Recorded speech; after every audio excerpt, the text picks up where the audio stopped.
మహేశ్వాసో విద్వా బాణేన వక్షసి. బాగా వేగమైనటువంటిది, బాగా బలమైనటువంటి ఒక్క బాణాన్ని వక్షస్థలం పైన వేసి కొట్టాడు జాంబవంతుడిని. జాంబవంతుడు కూడా కింద పడ్డాడు.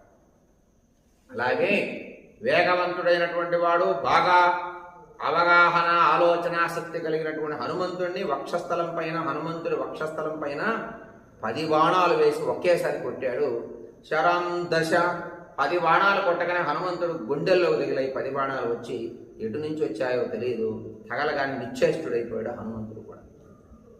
గవక్షం శరభం చైవ తావప్యమిత విక్రమౌ ద్వాభ్యాం మహావేగో వివ్యాధ యుధిరావణి.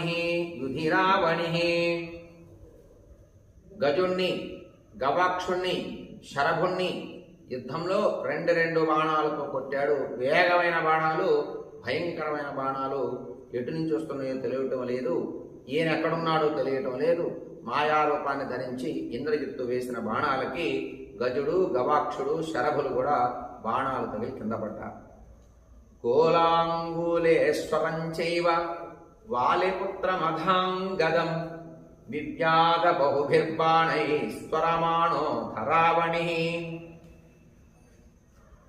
ఇదిలా పడుతూ ఉన్న సందర్భంలో కొండముచ్చులు ఈ యొక్క ఇంద్రజిత్తును పట్టుకుందామని వాళ్ళు కూడా వెతుకులాడుతూ ఉంటే తొందరపాటులో వాళ్ళ మీద కూడా బాణాలు వేసుకుంటాడు.